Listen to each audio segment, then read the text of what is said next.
আব্দুল করিমের সংসার। 4 ছেলে 1 মেয়ে, অভাবের সংসার। বড় ছেলে জামাল বাপের বয়সে রিক্সা চালাইতো, মানুষের জমিতে কামলা দিত। নিজে ক্লাস 5-এর বেশি পড়তে পারেনি, কিন্তু ভাইদের পড়াইছে। কামালকে মেট্রিক পাস করাইছে, জালালকে ইন্টার, বেলালকে অনার্সে ভর্তি করাইছে। ছোট বোন সুমায়ের বই খাতা জামা কাপড় সব জামালের টাকা। মা রাবেয়া খাতুন বলতো, জামাল আমরা সংসারের খুঁটি, ও না থাকলে আমরা ভিক্ষা করে খাইতাম। জামাল বিয়ে করলো ফাতেমাকে, গরিব ঘরের মেয়ে, কিন্তু দিনদার নামাজি, স্বামীর সেবায় তার ইবাদত। আল্লাহর পরীক্ষা শুরু হলো। একদিন কারখানায় কাজ করতে গিয়া জামালের উপর লোহার রড পড়ল, কোমর ভাঙ্গা গেল। ডাক্তার বলল আর কোনোদিন হাঁটতে পারবে না, চাকরিও শেষ। সেদিন থেকে জামাল সংসারের বোঝা হয়ে গেল। কামাল এখন ব্যাংকে চাকরি করে, জালাল দোকান দিছে, বেলাল সরকারি চাকরির চেষ্টায়। কিন্তু বড় ভাইকে দেখলে ওদের চোখে আগুন জ্বলে।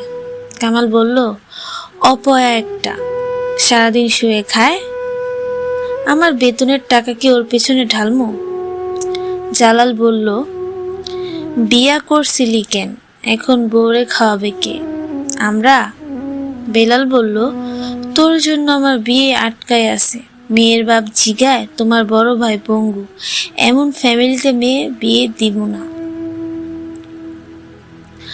খাওয়ার সময় জামাল প্লেট নিয়ে বসলে বেলাল এসে থালা কেড়ে নেয়।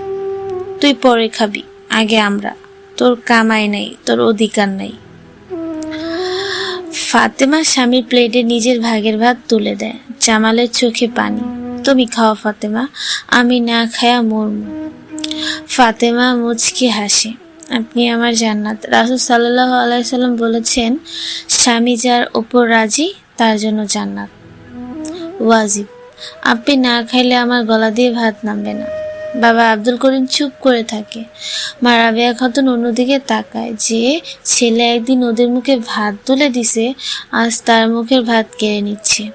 দেখেও তারা প্রতিবাদ করে না। শুধু ছোট বোন সুমায়া রাতে লুকায়া লুকায়া কাঁদে, ভাইয়ের মাথায় হাত বোলায়। ভাইজান আপনি কাঁদবেন না, আল্লাহ আছেন, ইনশাল্লাহ সব ঠিক হয়ে যাবে। পাড়ার মহিলারা ফাতেমাকে বুদ্ধি দেয়, তুই জোয়ান মেয়ে, এই পঙ্গুর সংসার কেন করবি, তালাক দিয়ে চলে আয়, আমরা ভালো পাত্র দেখব।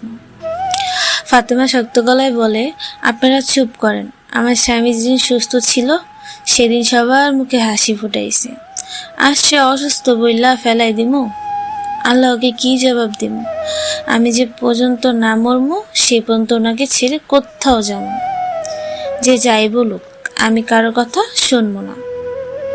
ওনার পাশে থাকতে পারলে আল্লাহ আমার ভালো করবে, উনি আমার জান্নাত। রাতে জামাল কাঁদে, ফাতেমা আমার মাফ কইরা দাও, আমি তোমার সুখ দিতে পারলাম না, তুমি চলে যাও, নতুন করে জীবন শুরু করো। ফাতেমা স্বামীর বুকে মাথা রেখে বলে, আপনি চুপ করেন, আপনি কি ভুলে গেছেন বিয়ের দিন কবুল বলছিলাম সুখে দুঃখে হাজারো ঝড়ের মাঝে আপনার পাশে থাকবো। আল্লাহর কসম আপনাকে ছাড়া আমি জান্নাতেও যাব না। আপনি মন খারাপ করবেন না, ইনশাল্লাহ একদিন আমাদের সব হবে, সেদিন আমরাও সুখে থাকতে পারবো, কারো বকা আর অপমান সহ্য করতে হবে না, সেদিন আমরা অনেক বড় হমো ইনশাল্লাহ। আল্লাহ উত্তম পরিকল্পনাকারী। আল্লাহর রহমত আসলো। জামাল শুয়ে শুয়ে মোবাইলের ইউটিউব দেখতো। একদিন ফাতেমা বলল, আপনি তো আগে হিসাব নিকাশে খুব ভালো ছিলেন, অনলাইনে কাজ শিখেন, আল্লাহ কোনো দরজা বন্ধ করলে হাজার দরজা খুলে দেন। সুমায়া তার কলেজের ল্যাপটপটা এনে দিল। ভাইজান আপনি ফিল্সিং শিখেন, আমি আপনাকে হেল্প করব। জামাল রাত দিন ইউটিউব দেখে, তাহাজ্জুদ পড়ে, দোয়া করে, গ্রাফিক ডিজাইন আর ভিডিও এডিটিং শিখল। ফাতেমা পাশে বসে চা বানায় দিত, মাথায় পানি দিত, আপনি পারবেন ইনশাল্লাহ। 6 মাস পর জামাল অনলাইনে একটা আমেরিকান কোম্পানিতে চাকরি পাইল, বেতন 2 লাখ টাকা, ঘরে বসেই কাজ। 1 বছর পর নিজে এনার্জি খুলল, মাসে 10 লাখ ইনকাম, প্রথম বেতন পাওয়া জামালের সিজদায় পড়ে গেল।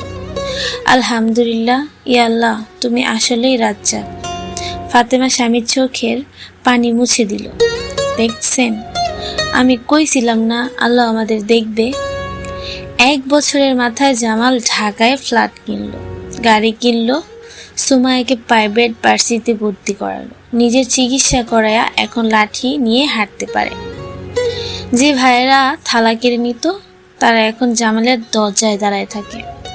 কামাল বলে, ভাইজান ভুল হয়ে গেছে, মাফ কইরা দেন, একটা চাকরি দেন। জালাল বলে, ভাই ব্যবসায় লস খাইছি, কিছু টাকা ধার দেন। বেলাল বলে, ভাইজান আপনার মতো অনলাইনে কাজ শিখিয়ে দেন। জামাল মুচকি হাসে, আয় ভেতরে আয়।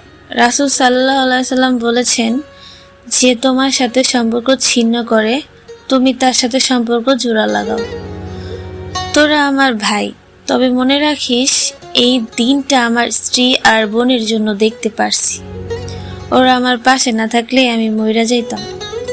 আব্দুল করিম আর রাবেয়া খাতুন ছেলের পা ধরে কাঁদে, বাজান আমরা অন্ধ হয়ে গেছিলাম, মাফ কইরা দে। জামাল বাবা মাকে বুকে জড়ায় ধরে, আব্বা আম্মা আপনাদের দোয়ায় আমি আজ এখানে। ফাতেমা এখন পুরো বাড়ির রানী। যে মহিলারা তালাক দিতে কইছিল তারা এখন ফাতেমার কাছে মাপ চায়। তুমি আসলে জান্নাতি মেয়ে। জামাল মসজিদে 10 লাখ টাকা দান করলো, এতিমখানা বানাইলো, নাম দিল ফাতেমা সুমাইয়া এতিমখানা। প্রিয় ভাই ও বোনেরা, দুনিয়া বড় স্বার্থপর। যেদিন আপনার হাতে টাকা থাকবে সেদিন সবাই আপনার পা ধুয়ে পানি খাবে। যেদিন আপনি অসহায় হবেন সেদিন নিজেও রক্ত আপনাকে চিনবে না। কিন্তু মনে রাখবেন, সবুরের ফল মিঠা হয়। আর একজন নেককার স্ত্রী দুনিয়াতেও জান্নাত, আখিরাতেও জান্নাত। আল্লাহ পাক কোরআনে বলেছেন, ওয়া মাই ইয়াকিল্লা ইয়াস আল্লাহ মাখরাজা ওয়া ইয়াকসুক মিন আইসুলা ইয়াতাসিব। যে আল্লাহকে ভয় করে আল্লাহ তার জন্য রাস্তা বের করে দেন এবং তাকে এমন জায়গা থেকে রিজিক দেন যা সে কল্পনাও করে না। জামাল সবুর করছে, ফাতেমা সঙ্গ দিছে, সুমাইয়া দোয়া করেছে, আল্লাহ 3 জনকেই দুনিয়াতে জান্নাতের সুখ দিয়ে দিছেন। আর যারা অবহেলা করেছে তারা আজ লজ্জায় মাথা নিচু করে আছে। এটাই আল্লাহর বিচার। আল্লাহ আমাদের সবাইকে সবুর করার তৌফিক দিন, আমিন।